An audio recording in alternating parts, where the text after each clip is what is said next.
সকালে যথাসময়ে স্কুলে আসি, কিন্তু আমাদের ক্লাসে কোনো স্যার ম্যাডাম এসে ক্লাস নিচ্ছে না। আমরা যে কারো কাছে শিখে নিব সেটা পারছি না। আমাদের সামনে বৃত্তি পরীক্ষা ও ফাইনাল পরীক্ষা আছে, তারা ক্লাস নিচ্ছে না, এই কারণে আমাদের পড়াশোনার ব্যাঘাত ক্ষতি হচ্ছে। এটা খুব বড় ধরনের এবং খুব খারাপ কাজ করতেছে, কারণ সামনে হইলো বার্ষিক পরীক্ষা। আর এই বার্ষিক পরীক্ষার মধ্যে এখন বাচ্চারা সবাই মনোযোগ দিয়ে লেখাপড়া করার কথা, সেখানে এখন লেখাপড়া তো দূরের কথা, মনোযোগই উঠে যাইতেছে।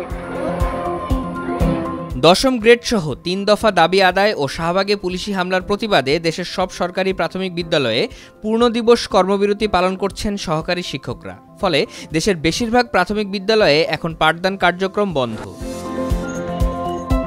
শিক্ষকরা অফিস কক্ষে বসে সময় পার করলেও শ্রেণীকক্ষে বই নিয়ে বসে থাকতে দেখা যায় শিক্ষার্থীদের।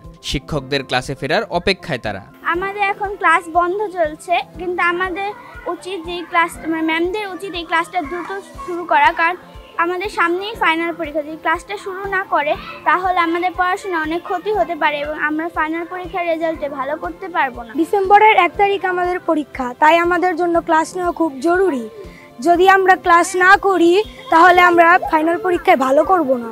ম্যামদের দাবি যদি সরকার মেনে নেয় তাহলে আমাদের ভালো হয়, আমাদের ক্লাসে ম্যামরা দ্রুত আসতে পারে। আমাদের পড়াশোনা অনেক ক্ষতি হচ্ছে, আমাদের সামনে ফাইনাল পরীক্ষা। আমরা 2 দিন যাবত স্কুলে আসছি, আমরা সবাই আসছি, কিন্তু আমাদের ক্লাস হচ্ছে না। আমরা সবাই এলোমেলো হয়ে এদিক ওদিক ঘুরছি। শিক্ষকদের কর্মবিরতিতে ক্ষোভ ও হতাশায় ভুগছেন অভিভাবকরা। সামনে ফাইনাল ও বৃত্তি পরীক্ষায় অংশগ্রহণ নিয়ে দুশ্চিন্তায় তারা। এখানে আসছি কয়েকদিন থেকে, শিক্ষকেরা ক্লাস নিচ্ছে না। আমরা মা হয়ে তো আসতেছি, দেখতেছি, অনেক চিন্তায় পড়ে গেছে। এই তো সামনে পরীক্ষা, বাচ্চারা তাহলে কি লিখবে, কি পরীক্ষা দিবে? সামনে পরীক্ষা, লেখাপড়ার অনেক ব্যাঘাত ঘটতেছে। আমি চাই যে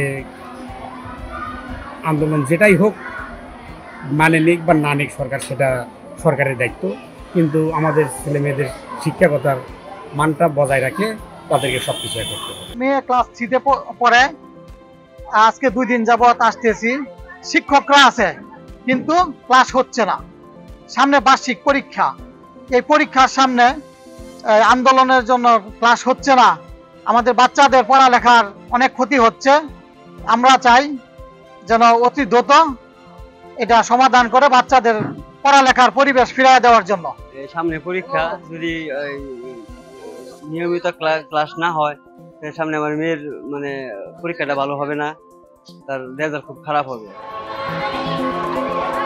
তবে যৌক্তিক দাবি আদায় না হওয়া পর্যন্ত ক্লাসে না ফেরার হুঁশিয়ারি দিয়েছেন শিক্ষকরা। এটা আসলে আমাদের ন্যায্য অধিকার, এটা আমাদের দাবি না, ন্যায্য অধিকার। তো এতে করে আমরা যে কর্মবিরতি করতেছি, তো এখানে শিক্ষার্থীদের কিন্তু অনেক ক্ষতি হচ্ছে। আমরা বুঝতেছি যে আসলে শিক্ষার্থীরা শিক্ষা থেকে বঞ্চিত হচ্ছে। আমরা ক্লাসে ফিরে যেতে চাই। আসলে ঊর্ধ্বতন কর্তৃপক্ষ এই বিষয়ে আসলে আরো সজাগ হতে হবে, যাতে দ্রুত এই বিষয়টা সমাধান হয়। যেটা আমাদের প্রাপ্য আর কি। অন্যান্য ডিপার্টমেন্টে দেখা গেছে যে আমাদের যে নিচু যোগ্যতা, তারা তারা তো 14তম গ্রেড থেকে তার 10ম গ্রেডে বা 9ম গ্রেডে প্রমোশনের মাধ্যমে চলে যাচ্ছে, কিন্তু আমাদের এখানে কিন্তু এই সুবিধাটা নেই। বা আমাদের যে উচ্চতর গ্রেড আগে প্রচলন ছিল, নিয়ম যেটা ছিল সেটা এখনো নেই। এখান থেকে মনে হচ্ছে আমরা অনেক বঞ্চিত হচ্ছি। এই জন্য আজ আমরা এই অবস্থায় এসে আমরা দাঁড়িয়েছি। শিক্ষকরা জাতিগত কারিগর হলে তাদেরকে এই অবস্থান রেখে কীভাবে দেশের উন্নয়ন করা সম্ভব?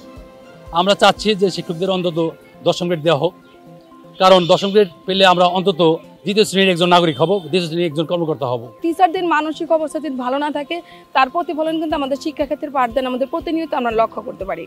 তো সেই ক্ষেত্রে আমরা যে পাঠদান থেকে বিরত হচ্ছি, এটা কিন্তু আমরাও অনেক মানসিক কষ্টে আছি। যে ছোট ছোট শিশুগুলো আমাদের সাথে বসতে পারছে না, বাট আমরা তাদের সাথে পাঠদান দিতে পারছি না। তারা কিন্তু বলছে ম্যাডাম ক্লাসে চলেন, বাট আমরা তাদেরকে কোনভাবে বলে ওরা স্কুলে আসছে, আমরা ওদেরকে কিন্তু স্কুল ছুটি দেইনি। আমরা এমনই একটা রাষ্ট্রে বসবাস করি যেখানে শিক্ষার কোনো মূল্যায়ন হয় না, শিক্ষকের কোনো মূল্যায়ন হয় না। শিক্ষকের মূল্যায়ন শুধু মুখে মুখে, যে আমরা শিক্ষকদের অনেক সম্মান করি, আপনারা শিক্ষক, আপনাদের সব কিছুর উপরে ঊর্ধ্বে রাখা হয়। আসলে একটা সব ঊর্ধ্বে রাখা তখনই হয় যখন তার বেতন কাঠামো, মূল্যায়ন, গ্রেডিং সিস্টেম এই কিছু দিয়েই তো মূল্যায়ন করা হয়। আজকে আমরা 3য় শ্রেণীর কর্মচারী। যদি আমাদের কর্মসূচি মেনে না নেওয়া হয় তাহলে আমরা আগামীকাল থেকে আরো কঠোরভাবে আমরা এই আমাদের যে পাঠদান বিরতি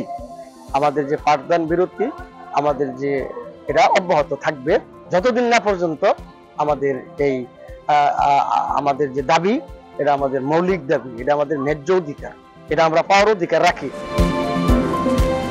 অভিভাবকদের মতে শিক্ষকদের এই আন্দোলনে ব্যাহত হচ্ছে পাঠদান।